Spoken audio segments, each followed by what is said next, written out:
This is High School Sports, the show about which sports are actually worth your time. Your hosts are Robbie and Terry, both 15 every week. They break it down so you actually get it. Show about which sports are actually worth your time. I'm Terry. And I'm Robbie, and today we're talking baseball and softball, the sports where nothing happens for 20 minutes and then everything happens at once. Which is honestly a mood. But before we get into that, let's just acknowledge these two sports have been around forever. Baseball goes back to at least the 1800s. The first recorded organized game was in 1846 in Hoboken, New Jersey. Hoboken, the birthplace of baseball and apparently nothing else notable. To be fair, it's across the river from New York, so it had great views while inventing America's pastime. Softball came later, invented in 1887 in Chicago, originally played indoors as a winter version of baseball. So softball started as baseball's cozy indoor cousin, and now it has its own Olympic spot. That's a glow-up.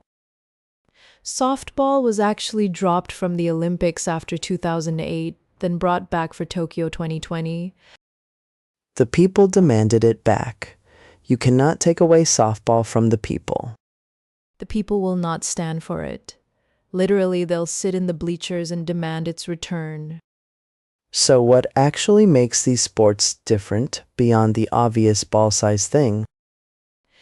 The pitching is completely different. Baseball pitchers throw overhand from 60 feet 6 inches away. Softball pitchers throw underhand from 43 feet.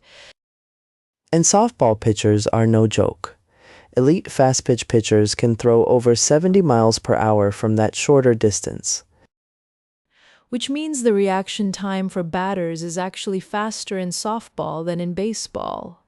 Your brain has less time to decide. That's wild. So softball is technically harder to hit in terms of pure reaction speed? Some researchers say yes, the effective reaction window is shorter, which is why the batting averages are what they are. And yet people still call softball the easier sport, which is genuinely infuriating if you've ever tried to hit a rise ball. A rise ball looks like it's coming straight at you and then just leaves, goes up, defies your whole childhood. Physics, Terry. It's all spin and Magnus force and the utter humiliation of striking out. Let's talk about the mental side, because I think that's what people underestimate about both sports.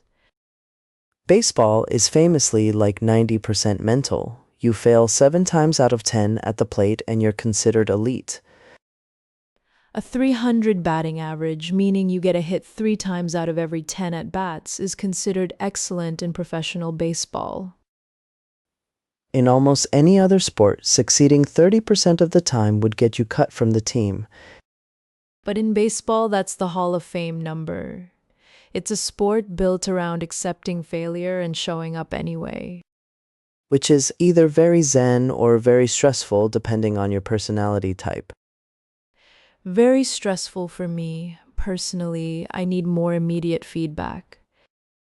That's why you'd be a catcher. Catchers are involved in every single pitch. They're basically the quarterbacks of baseball. Oh, I like that framing. Okay, catchers are cool. I've changed my mind about the sport. The catcher calls the pitches, manages the pitcher's emotions, and also just crouches for 3 hours. Incredible athletes. Meanwhile, the right fielder might go an entire game without touching the ball, just standing there in their thoughts. Living their best philosophical life. Right field is where you go to contemplate the universe. Let's talk about the community side, because these sports are everywhere. Youth leagues, high school, college, rec leagues for adults. Little League Baseball has over 2 million players in over 80 countries. It genuinely spans the globe. And softball at the high school level is one of the most popular girls' sports in the United States. According to the National Federation of State High School Associations, softball consistently ranks in the top 5 for girls' participation nationally. So when people say these are dying sports, the numbers don't really back that up at the youth and high school level.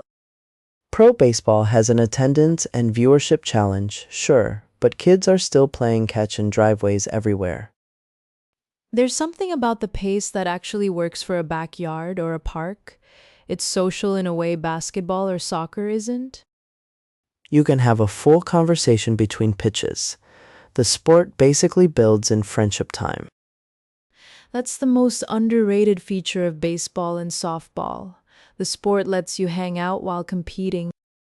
Try doing that while sprinting down a soccer field. You'll just wheeze at each other. Okay, final thought.